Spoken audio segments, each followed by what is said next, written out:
Acompáñame en tu Biblia a Nehemías capítulo 10, vamos a estar viendo todo el capítulo 10. Y en lo que vas abriendo ahí tu Biblia en Nehemías capítulo 10, quiero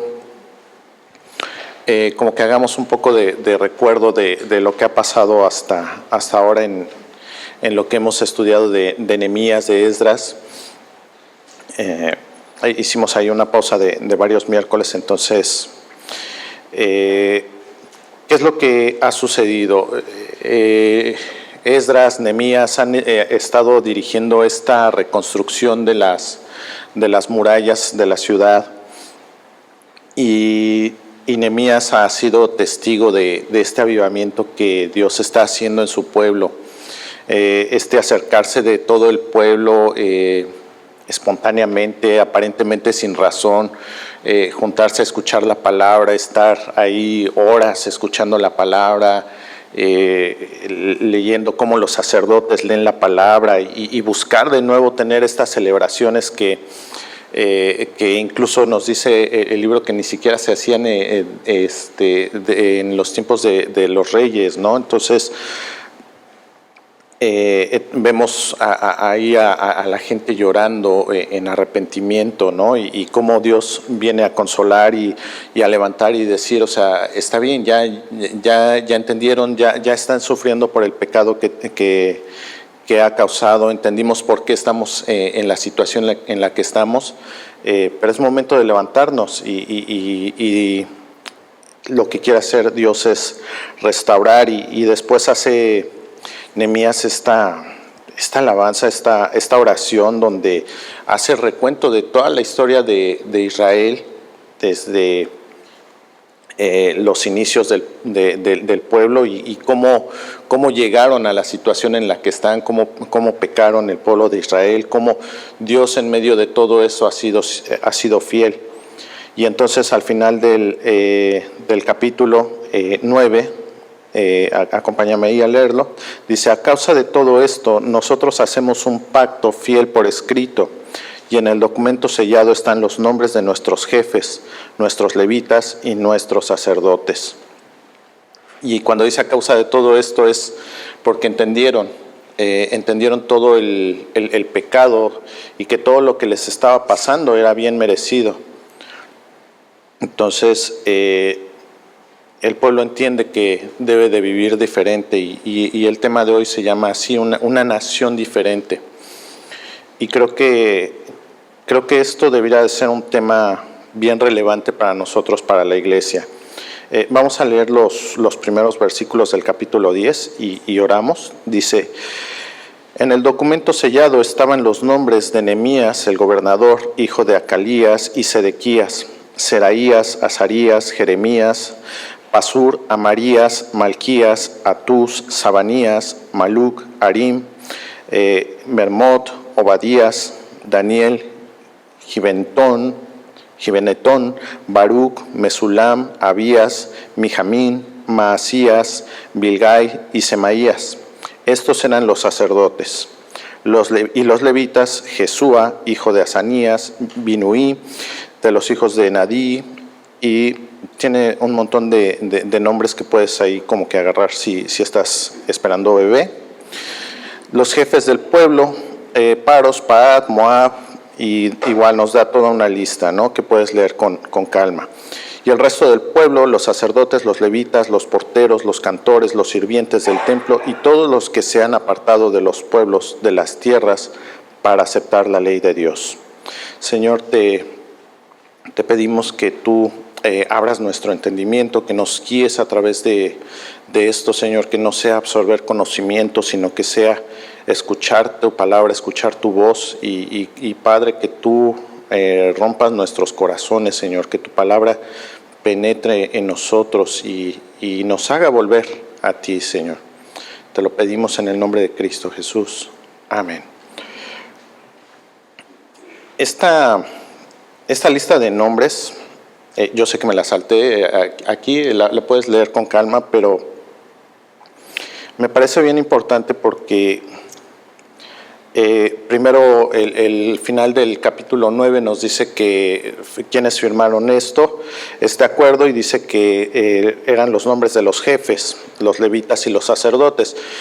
Y no creo que sea casualidad que Dios haya decidido establecer por nombre a todas estas personas que firmaron en primer lugar. Dice que los primeros que aparecen en la lista son Nehemías, el gobernador, ¿sí? Y después nos da la lista de los sacerdotes, cada uno identificado por nombre, y después nos da la lista de los levitas. Entre estos tres grupos tenemos la dirección del pueblo política, administrativa, el gobernador, y tenemos la guía espiritual del pueblo, los sacerdotes y los levitas. Y después tenemos otra lista de líderes, igual administrativos, los jefes del pueblo, dice. Y nos da toda la lista de nombres de todos los que están firmando. Ahora, si en algún punto tú estás en liderazgo, quiero que recordemos lo que dice Hebreos 13, 17. Dice Hebreos 13, 17, obedezcan a sus pastores y sujétense a ellos, porque ellos velan por sus almas, como quienes han de dar cuenta. Permítanles que lo hagan con alegría y no quejándose, porque eso no sería provechoso para ustedes. Y te decía, creo que no es casualidad que Dios incluya por nombre a cada uno de estos participantes, de estos líderes del pueblo.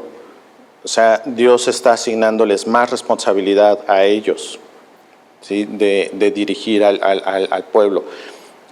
Adelante vemos que es todo el pueblo el que está aceptando este compromiso, es todo el pueblo el que está comprometiéndose a seguir la ley de Dios.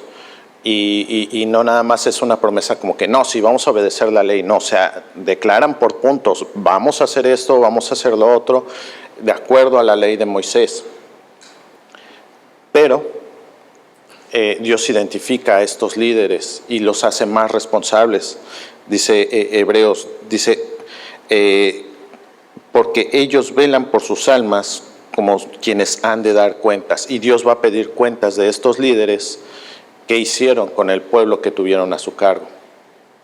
Entonces, si tú estás en liderazgo y a lo mejor dices, no, yo no tengo liderazgo, yo nada más tengo a mi familia, nada más.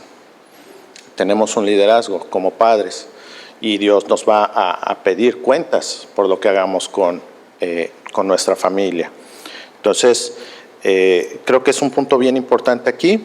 Está identificando a los líderes, les está asignando una responsabilidad de que este pueblo se mantenga en la ley y ellos están aceptando esta responsabilidad.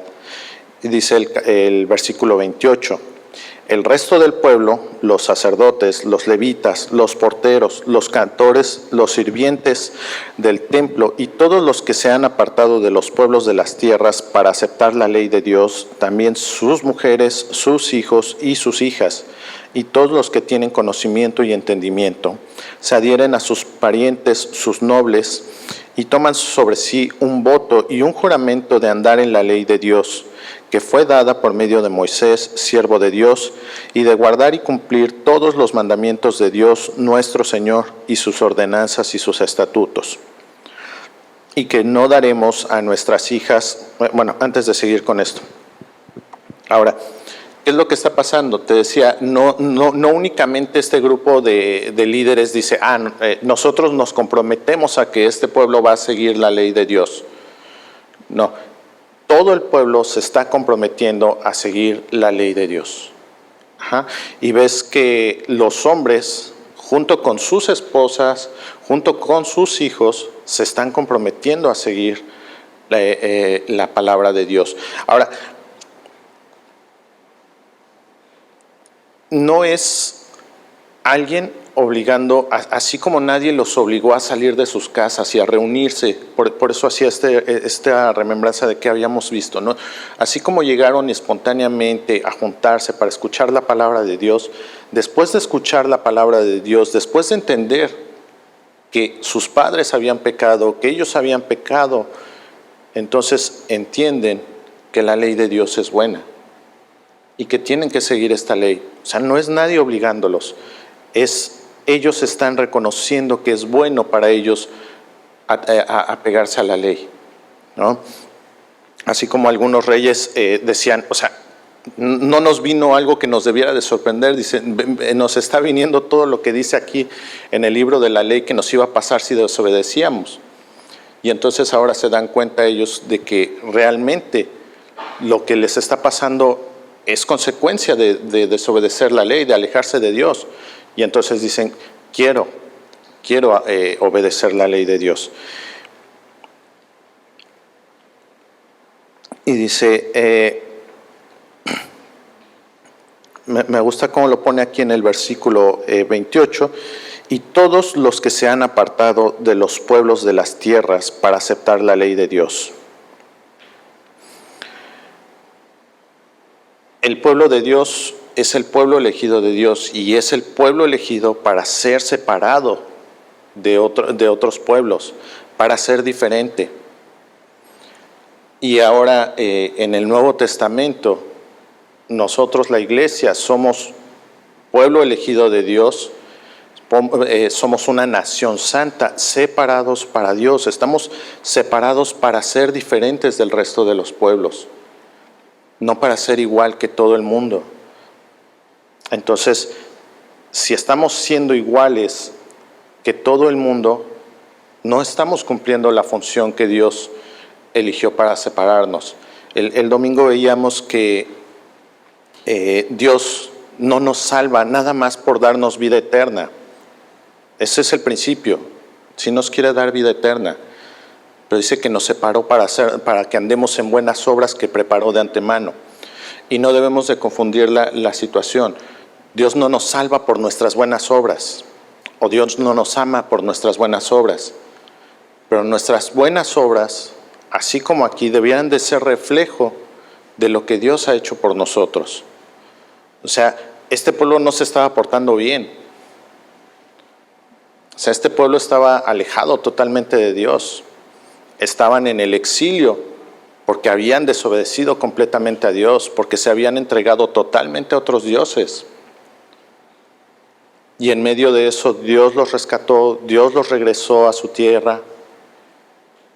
Y entonces cuando este pueblo se da cuenta de lo que Dios ha hecho, no solo en sus vidas en ese momento, sino lo que ha hecho a lo largo de la historia, y es este recordar que hace Nehemías de todo lo que ha pasado desde que Abraham fue elegido hasta el momento en el que están, este pueblo dice, quiero obedecer a Dios.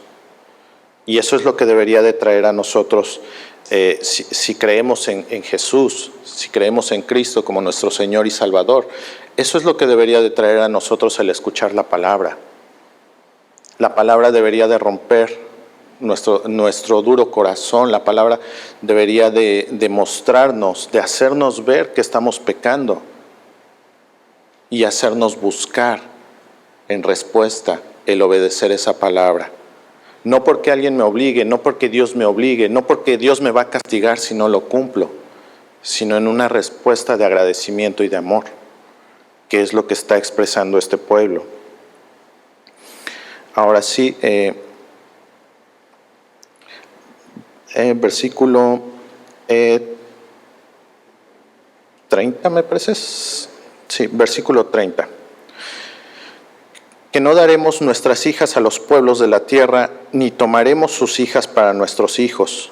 En cuanto a los pueblos de la tierra que traigan mercancías o cualquier clase de grano para vender en el día de reposo, no compraremos de ellos en día de reposo ni en día santo. También renunciaremos a las cosechas del año séptimo y a la exigencia de toda deuda. Ahora, recuerda que estos hombres y mujeres han estado pasando días escuchando la palabra de Dios y se les ha estado explicando la palabra de Dios. Y entonces no nos viene exactamente qué es lo que leyeron, ¿verdad? Y entonces a lo mejor ves esto y dices, ¿qué cosas raras están haciendo? No están haciendo cosas raras, están haciendo lo que Dios dejó escrito en la ley. Esto de que no se unan con mujeres de otros pueblos, esto de que no hagan tratos, no hagan negocios en el día de reposo, es parte de dedicar el día de reposo. Esto de que renuncien a las cosechas del año séptimo es parte de lo que viene en el jubileo, y eso lo puedes checar en el libro de Deuteronomio y en el libro de Levítico. En Levítico, y de hecho, bueno, antes de tomar esto, acompáñame a Deuteronomio,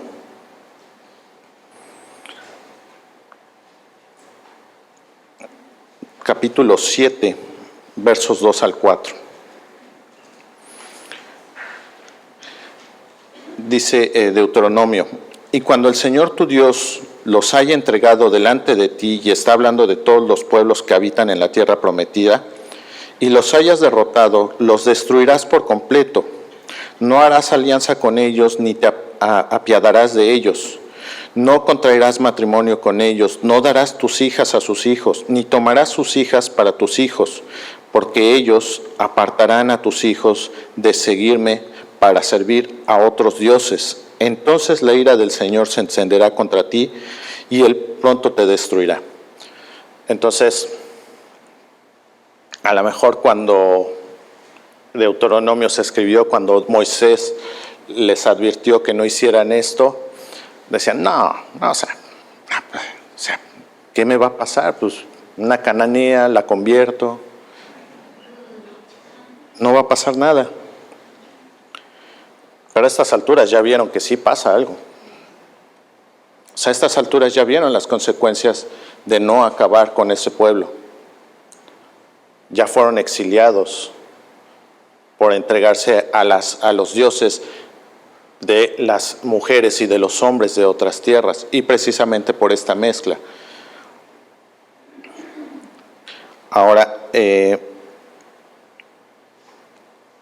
dice 2 de Corintios 6:14? Por si dices, no, bueno, es que eso es cosa del Antiguo Testamento. 2 de Corintios 6:14 dice, no estén unidos en yugo desigual con los incrédulos, pues qué asociación tiene la justicia y la inequidad, o qué comunión la luz con las tinieblas. Y recuerda que Jesús dijo que no pide que nos saques del mundo. ¿Sí? Entonces no se trata así como que no, o sea, yo voy a vivir en Cristianolandia y todos los demás afuera. No, se trata de que no haga relaciones fuertes con alguien con quien no coincidimos en nuestra creencia con Jesús. ¿Sí?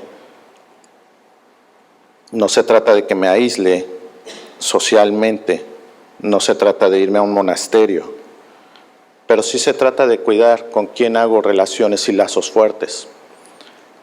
Si mis mejores amigos no son creyentes, seguramente voy a estar haciendo actividades que no son de acuerdo a la Biblia. ¿Sí?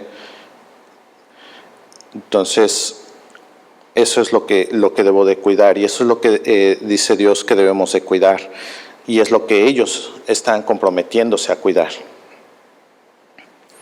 Ahora, en Levítico 25 puedes encontrar todo lo que es del jubileo, y Dios da una serie de pasos de cómo seguir este año, estos 7 años del jubileo, que en los ciclos que se cumplen de 7 años no van a cosechar, van a cultivar y a cosechar la tierra por 6 años y van a dejar descansar 1 año la tierra. Que van a perdonar las deudas de a quien les hayan prestado. Si llegó el año del jubileo, ya la hizo, libró su deuda, ¿no? Y esto tiene unas implicaciones bien grandes. Imagina que en este momento te dicen, vas a trabajar 6 años y el 7º año te lo vas a tomar sabático. ¿No vas a trabajar? Y suena rico, ¿no? Ay, ¿qué vacaciones de 12 días por ley? No, o sea, 1 año de vacaciones. Ajá, ¿con qué vas a pagar tus cuentas? ¿De qué vas a vivir en el 7º año? Entonces, cuando leemos así de 1 año de descanso, ¿sí? ¿Y con qué vas a sustentarte en ese 7º año? Entonces necesitas confiar en Dios. Necesitas confiar en Dios porque vas a tener 1 año en el que no va a cosechar, no vas a recibir frutos de la tierra. Y entonces es ahí donde entra la tentación y dices, no, es que si respeto ese 7º año me muero de hambre. ¿Y tú crees que Dios estableció una ley o una regla que nos va a matar de hambre? Tú dices, bueno, es que le presté una fortuna y le voy a tener que perdonar esa fortuna el 7º año y ¿de qué voy a vivir? Pues si me debía dinero. Necesitas confiar en Dios, necesito confiar en Dios. Y entonces ahí es donde se empieza a complicar la ley, porque perdemos confianza en Dios.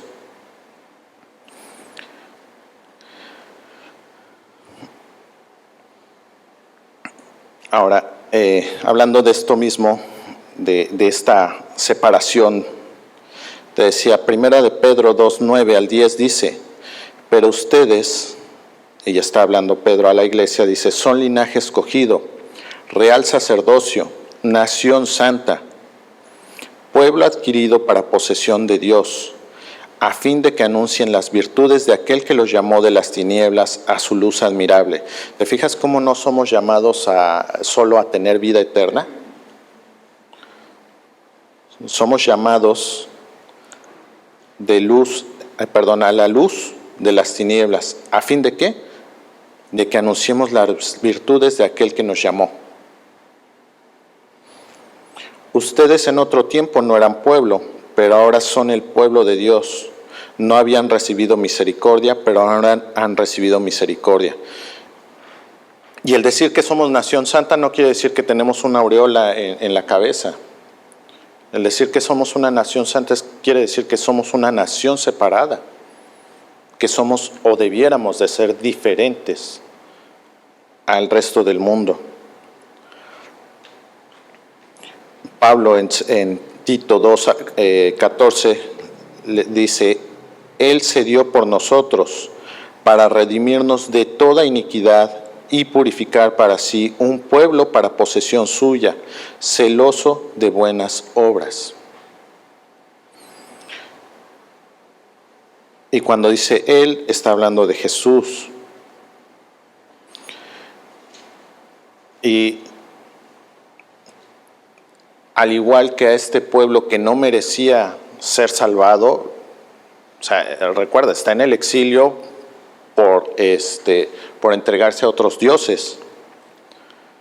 Y al igual que este pueblo que ha sido infiel, a este pueblo que no merece una salvación, dice, así Jesús se dio por nosotros, para redimirnos, o sea, para pagar por todas nuestras iniquidades. Y no solo pagar nuestras iniquidades, sino purificarnos de nuevo para hacernos un pueblo especial para Dios. En Efesios 2, versos 8 y 10 dice, porque por gracia ustedes han sido salvados por medio de la fe, y esto no procede de ustedes, sino que es don de Dios, no por obras para que nadie se gloríe. Porque somos hechura suya, creados en Cristo Jesús para hacer buenas obras, las cuales Dios preparó de antemano para que anduviéramos en ellas. Entonces, esto es lo que debiéramos ser. Pero de nuevo, Dios no nos llama a obligarnos a hacer esto. Dios quiere que respondamos en amor a esto. Dios quiere que entendamos, como dice Pablo, quiere que experimentemos el amor de Dios en todas sus dimensiones, en lo ancho, en lo alto, en lo profundo. Y si conocemos y experimentamos ese amor, nuestra respuesta natural debería de ser responder en buscar esta ley. ¿Sí? Este pueblo está atado a un montón de reglas escritas por Moisés. Y Jesús viene muchísimos años después de esto. Y tú dices, o sea, ¿por qué tanto tiempo? Porque necesitábamos darnos cuenta que todas estas reglas que nos dan un patrón exacto de cómo debemos de portarnos, ¿qué crees? No lo podemos hacer.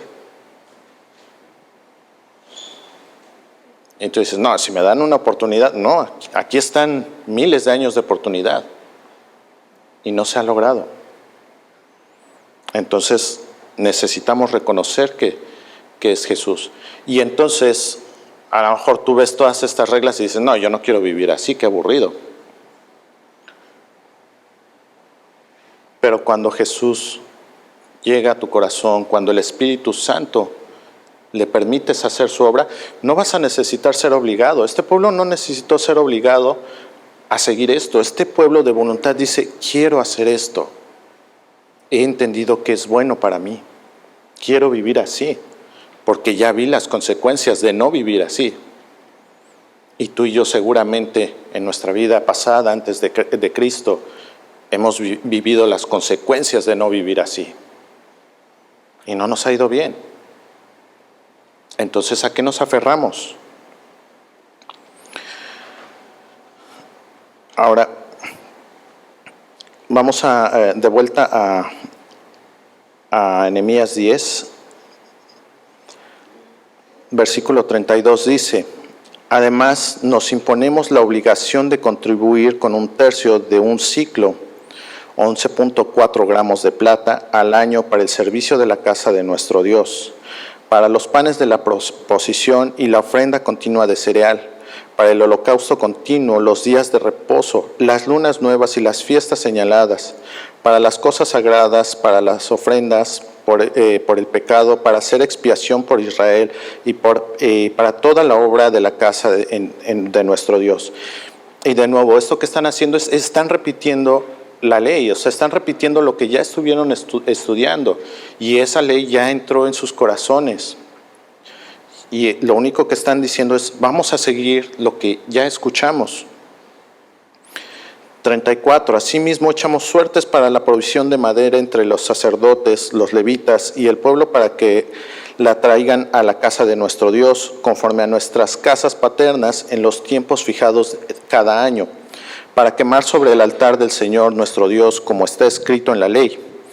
Además, nos hemos propuesto traer cada año los primeros frutos de nuestra tierra y los primeros frutos de todo árbol en la casa del Señor, y traer a la casa de nuestro Dios los primogénitos de nuestros hijos y de nuestros ganados, como está escrito en la ley. ¿Te fijas cuántas veces repite como está escrito en la ley? Los primogénitos de nuestras vacas y de nuestras ovejas son para los sacerdotes que ministran en la casa de nuestro Dios. También traeremos las primicias de nuestra harina y nuestras ofrendas del fruto de todo árbol, del vino nuevo y del aceite para los sacerdotes a las cámaras de la casa de nuestro Dios, y el diezmo de nuestras cosechas a los levitas, porque los levitas son los que reciben los diezmos en todas las ciudades donde trabajamos. Y un sacerdote, hijo de Aarón, estará con los levitas cuando los levitas reciban los diezmos. Y los levitas llevarán la 10ª parte de los diezmos a la casa de nuestro Dios, a las cámaras del almacén. Porque los israelitas y los hijos de Leví llevan la contribución del cereal, del vino nuevo y del aceite a las cámaras. Allí están los utensilios del santuario, los sacerdotes que ministran, los porteros y los cantores. Así no descuidaremos la casa de nuestro Dios. Ahora, me fascina el final de este versículo. Así no descuidaremos la casa de nuestro Dios. Si recuerdas, David decía, yo vivo en un palacio, una casa hermosa, ¿y en dónde tengo viviendo a Dios? En una tienda, ¿no? Y entonces es cuando dice David, no, o sea, si yo estoy viviendo así, necesito construirle algo hermoso a Dios. Y la verdad es que Dios no lo necesita, ¿no? No es algo en lo que como iglesia hagamos énfasis, pero todo lo que está hablando aquí es diezmar. Y no vamos a pasar charolita ni nada, ¿eh? No es día de ofrenda especial ni nada. Es lo que nos tocó estudiar. No hacemos énfasis especial, pero tampoco nos saltamos estas partes en la Biblia. Todo esto que leímos es diezmar. Y entonces a veces nosotros decimos, o sea, ¿cuánto diezmo? ¿Con impuestos o sin impuestos? Y nos ponemos a hacer cuentas así de, no, o sea, que no se pase ni un centavo y que no le falte. No, o sea, ve la lista de todo lo que está escrito en la ley que se tiene que diezmar. Cuando haces cuentas, el diezmo no es 10%. O sea, el diezmo que viene en la ley es una cantidad alrededor del 30%. ¿Sí? Y repito, no vamos a pasar una charola especial. El Nuevo Testamento dice que cada uno dé como propósito en su corazón. Y no habla del diezmo, curiosamente, ahorita lo vamos a checar. Pero algo importante aquí es, de nuevo, nadie está obligando a este pueblo a hacerlo. Ellos voluntariamente están acercándose y diciendo, vamos a hacer esto. ¿Por qué? Porque no queremos descuidar la casa de nuestro Dios. Por eso. Por eso es que están acercándose a hacer esto voluntariamente, porque no quieren descuidar la casa de Dios. ¿Y por qué no quieren descuidar la casa de Dios? Porque ya saben lo que es vivir sin un templo, vivir en un lugar donde no tienen un templo. Y hoy en día no necesitamos un templo para acercarnos a adorar a Dios, pero en este momento ellos están viviendo bajo una reglamentación que los obliga a ir y adorar a Dios en un templo, y no tienen un templo para ir y adorar a Dios. Y entonces ya saben lo que es ir y llorar en Babilonia y acordarse de que tenían un pueblo, una tierra, que tenían un lugar en donde vivir, que tenían un lugar donde adorar a Dios. Y han estado en una tierra que es ajena, que no les permite adorar a Dios en un templo. Y entonces también ya saben lo que es venir y ver un templo que no tiene la grandeza, la hermosura que tuvo el templo de Salomón. Y entonces dicen, no queremos descuidar la casa de Dios. Ahora sí están en posición de valorar la casa de Dios. Ahora, acompáñame a Deuteronomio 26.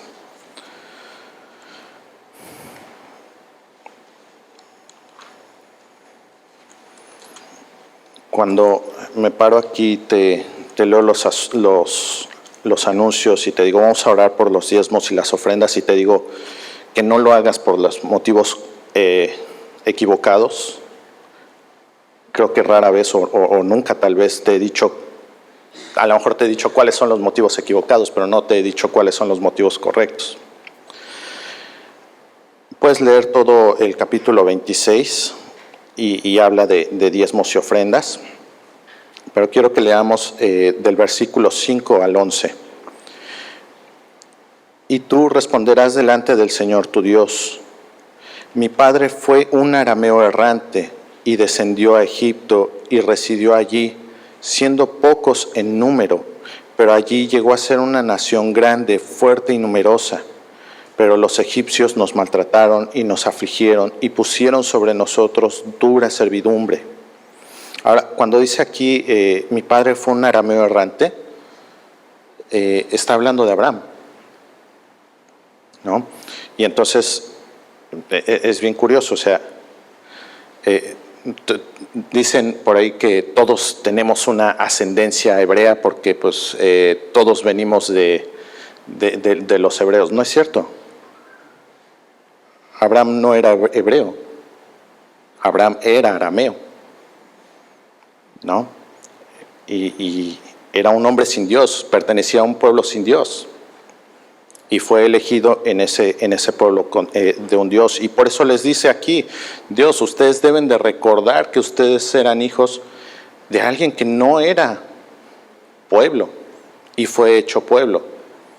Así como leímos en Primera de Pedro, que nosotros sin ser pueblo ahora hemos sido hechos pueblos, los hebreos tampoco eran pueblo. Fueron elegidos por Abraham, más bien como descendencia de Abraham, pero Abraham no era pueblo, Abraham fue hecho pueblo por Dios. Por eso deben de recordar de dónde venían cuando traigan sus ofrendas. El versículo 7 dice, entonces clamamos al Señor, el Dios de nuestros padres, y el Señor oyó nuestra voz y vio nuestra aflicción, nuestro trabajo y nuestra opresión. Y el Señor nos sacó de Egipto con mano fuerte y brazo extendido, con gran terror, con señales y milagros, y nos ha traído a este lugar y nos ha dado esta tierra, una tierra que emana leche y miel. Ahora yo he traído las primicias de los frutos de la tierra que tú, oh Señor, me has dado. Entonces los pondrás delante del Señor tu Dios y adorarás delante del Señor tu Dios, y tú te alegrarás, y también el levita y el extranjero que está en medio de ti, por todo el bien que el Señor tu Dios te ha dado a ti y a tu casa. Dios nos enseña cómo debemos de diezmar y ofrendar. Primero necesitamos recordar de dónde venimos. Primero necesitamos recordar que no merecíamos ser rescatados y Dios decidió rescatarnos. Después, Dios nos dice que recordemos que no dimos nada para ser rescatados. O sea, dice que ellos clamaron, se arrogaron ser rescatados, pero no hicieron una colecta y así de, pues vamos a traer un sicario que nos saque de aquí, o vamos a contratar un ejército que nos saque de aquí. Y ellos rogaron cuando no tenían nada que darle a Dios. ¿Y qué es lo que hizo Dios? Sacarlos. Y no solo los sacó de Egipto, y el pueblo que los odiaba, que los tenía oprimidos, les regaló joyas, oro. Salieron cargados de oro. ¿Qué necesita Dios de nosotros? Y entonces dice, y cuando traigas tu ofrenda, acuérdate que la sacaste de la tierra que yo te di. Que no es que hicieras un gran trabajo en la tierra que yo te di, porque esa tierra ya daba frutos hermosos. Dice que manaba miel y leche. Ya era una tierra que solita daba frutos. No necesitaban trabajar, esforzarse. Ya la tierra por sí sola era buena. Y entonces eso necesitamos recordar. Porque a veces decimos, es que me lo gané con mi esfuerzo. O es que es mi tiempo. ¿Cómo le voy a dar mi tiempo a Dios? Es que no es nuestro tiempo. Es el tiempo que Dios nos ha dado. No es el gran esfuerzo que he hecho para trabajar y conseguir dinero. Estás trabajando el trabajo con el que Dios te ha bendecido. Estoy trabajando con el trabajo que Dios me ha bendecido. Hay gente que trabaja mucho más que nosotros y tiene mucho menos. O incluso no tiene nada. Entonces no es nuestro gran esfuerzo y eso nos pide que recordemos Dios. Ahora, ¿qué dice que hagamos? Que traigas tus ofrendas y que te alegres. No que digas, chin, pues, ¿y ahora cómo le hago? Ya no me va a alcanzar para la renta. Alégrate porque Dios ya te dio.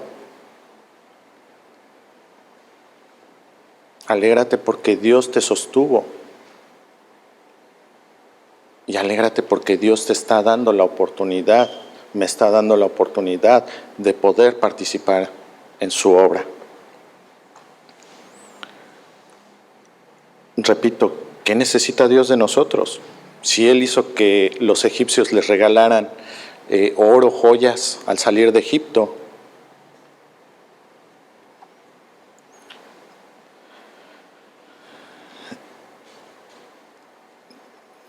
Acompáñame a Lucas 21.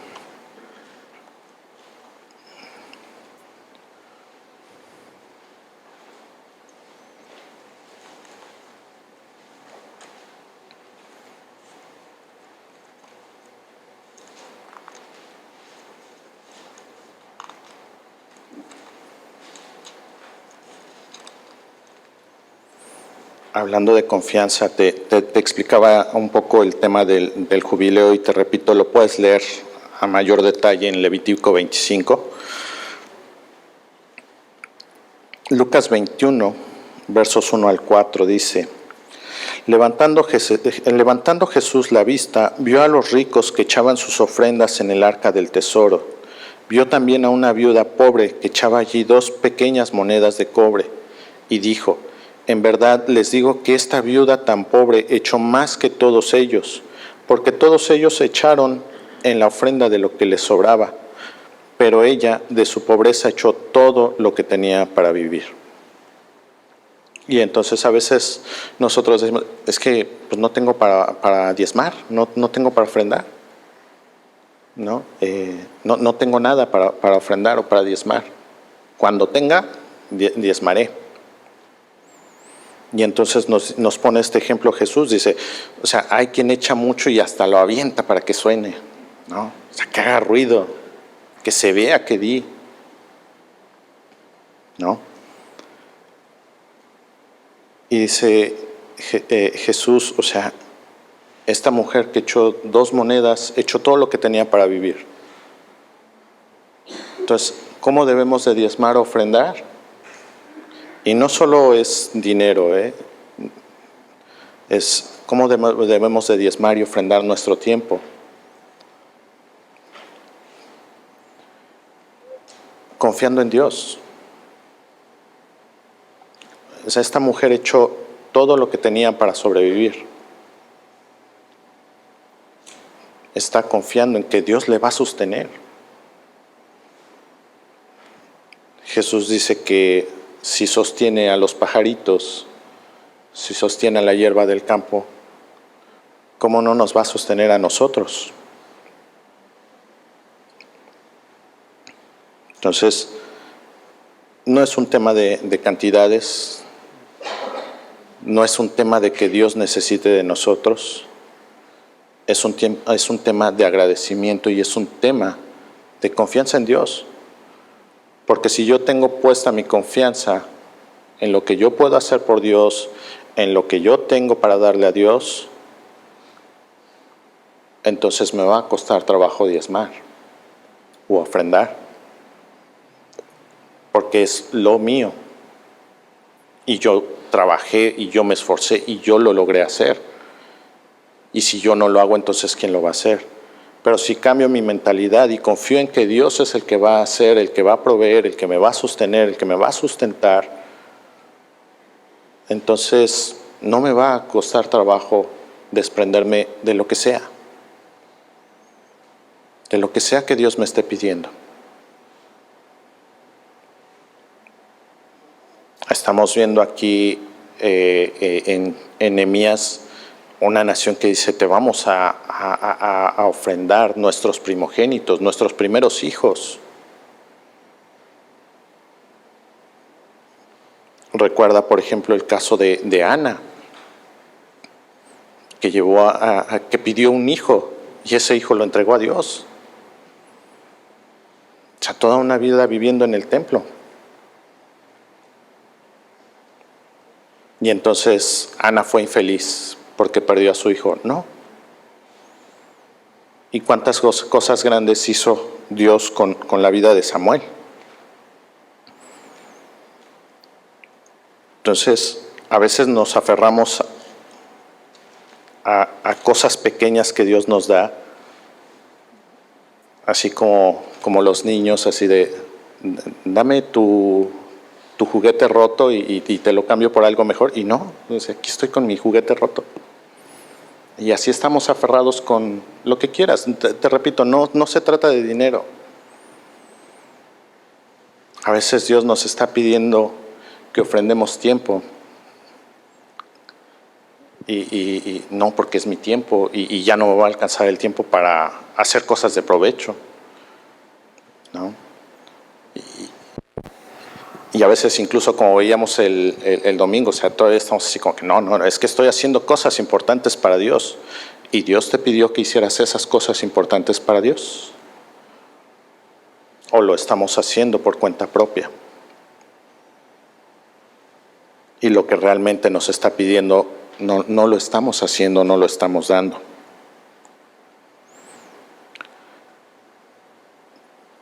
Para terminar, acompáñame a 2 de Corintios.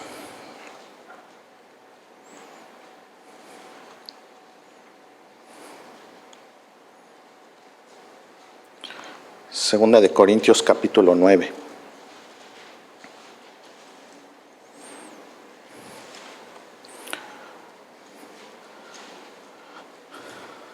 Vamos a leer primero el 8.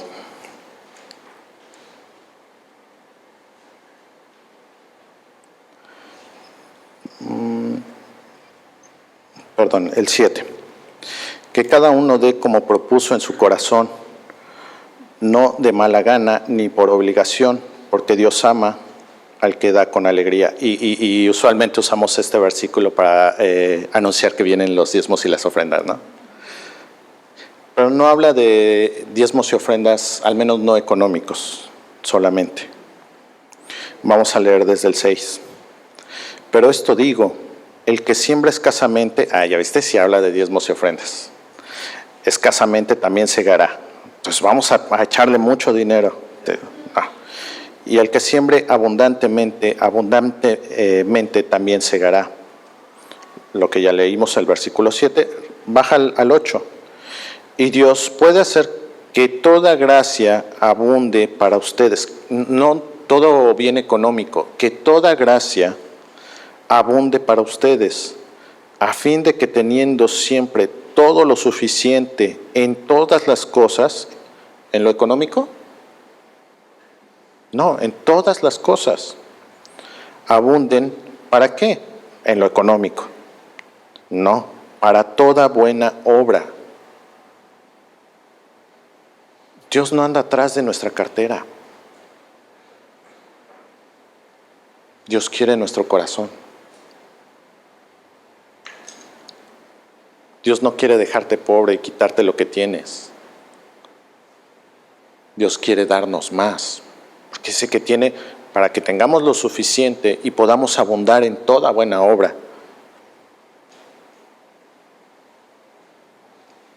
No solo en diezmar y ofrendar. Dios quiere hacer buenas obras a través de nosotros. Y aquí sí, si yo dedico poco tiempo a Dios, poco fruto voy a tener. Si yo trabajo y siembro abundantemente en mi relación con Dios, mucho fruto voy a tener. No se trata de cuánto eches en el alfolí. Ya lo vimos con el ejemplo de la viuda. Se trata de cuánto le entreguemos tú y yo a Dios de nuestras vidas, que por cierto no son nuestras. Vimos que Él las compró. Entonces, este capítulo, o sea, para mí es hermoso ver cómo un pueblo que ha estado escuchando la palabra de Dios, que ha estado sufriendo por el pecado que ha cometido, encuentra esta redención y encuentra este ánimo en la palabra de Dios para seguir a Dios y obedecer a Dios. Y veíamos que este avivamiento es lo que trae la palabra de Dios. Y esto es lo que hace que la iglesia sea grande. Que empecemos a obedecer la palabra de Dios, no porque tenemos que hacerlo, sino porque queremos hacerlo, porque ya vimos las consecuencias de vivir bajo nuestras propias reglas y queremos cambiar esas vidas, porque nos damos cuenta que necesitamos a Dios para cumplir lo que no hemos podido cumplir. Entonces, que Dios nos ayude a vivir como Dios quiere que vivamos.